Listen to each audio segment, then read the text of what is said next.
We usually invest quite some money and time in order to get the perfectly sharp image, and therefore it's even more frustrating if it's somehow not working out and the images just don't look as sharp as they could be. And of course there's always various reasons why this is the case. There could be camera movement, subject movement, focusing problems and so on. But the one I want to talk today is one that I think is often overlooked, and this is basically if warm air is rising and building kind of heat waves that are then distorting the image. And in my opinion, it's quite important to realize when this is the case, so you can take at least some countermeasurements to at least reduce this effect and the blur on your image.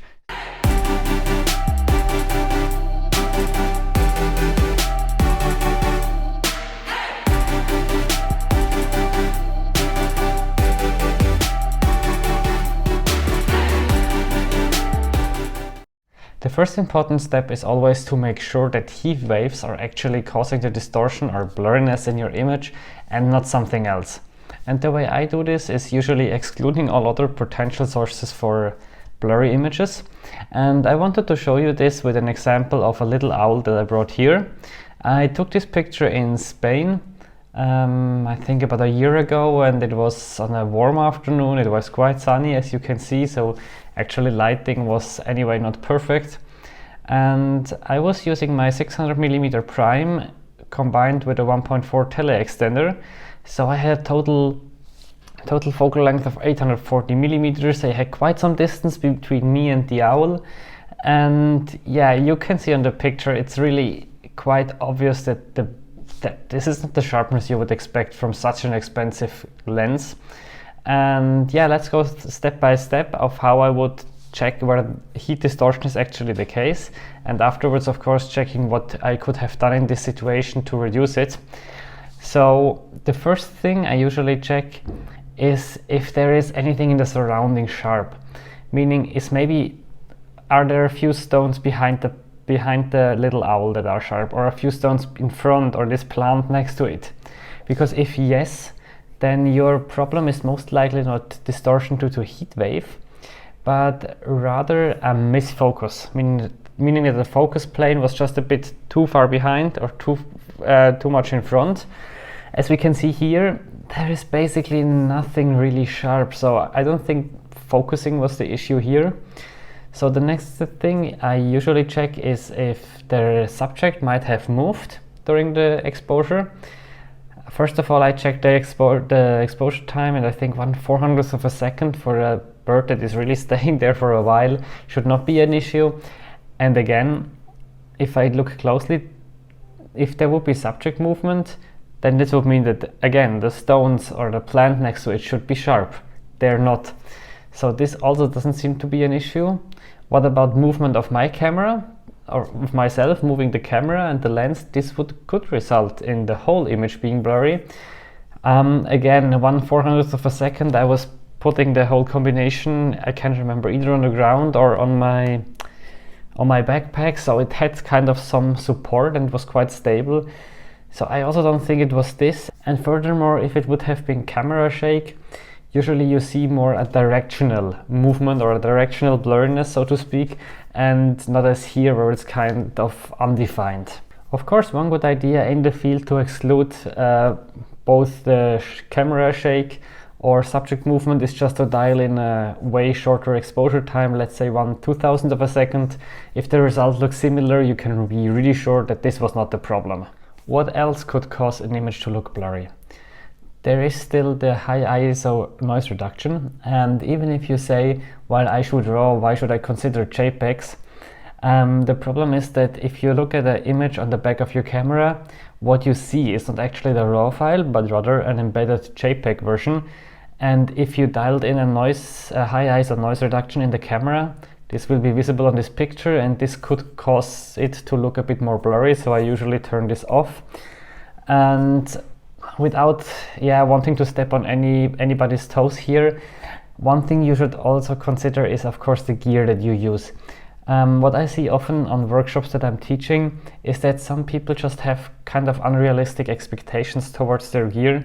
So they're using a, let's say, 75 to 300 millimeter lens, take a picture of a bird, and then make an extreme zoom, like take only a tiny frame of the original picture, and they're somehow then not happy because it lacks detail.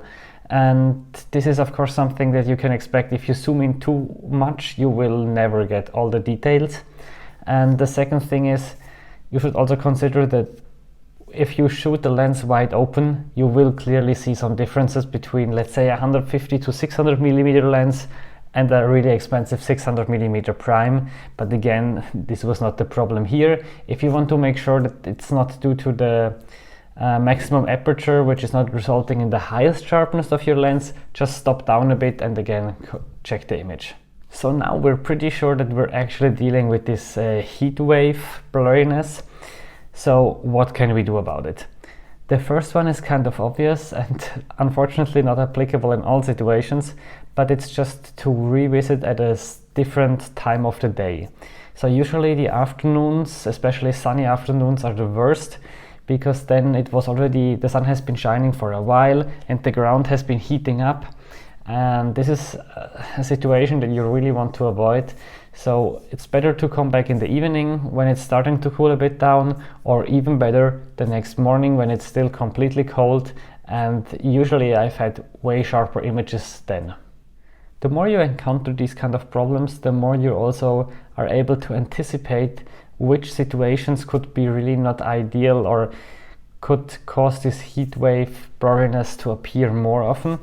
And one of these things is like sealed surfaces, like roads and so on. And these are just more prone to heat up and afterwards cause this blurriness. So if possible, just avoid them.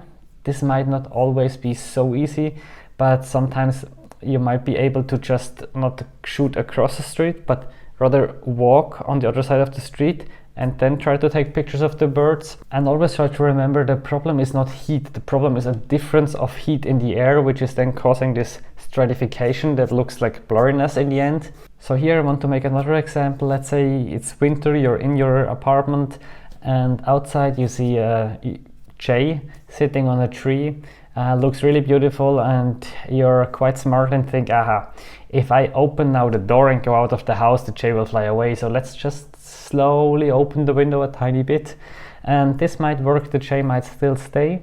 The problem is the house is quite warm, outside it's freezing, so you have all the warm air exiting and mixing with the cold air, and your images will likely be quite blurry. This heat distortion is stronger the more air you have between you and the subject. So one really efficient way to reduce it is just to decrease this distance between you and your subject. This unfortunately means that the subject needs to tolerate this, and that it's also like topographically feasible in practice. Sometimes there's like a river, a lake or something between you and the subject, and there of course it doesn't work, but if you have the chance, give it a try.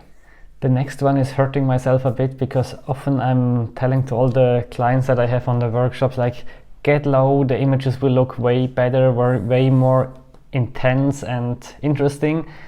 But for this heat distortion, it can actually be a good idea to go a bit higher with the camera. Sometimes even 10 or 20 centimeters can already make a difference. And yes, maybe the composition will not look as good anymore, the image will have a different look, but depending on the situation, I would try if you can just find a compromise to balance a bit between sharpness and the best image look.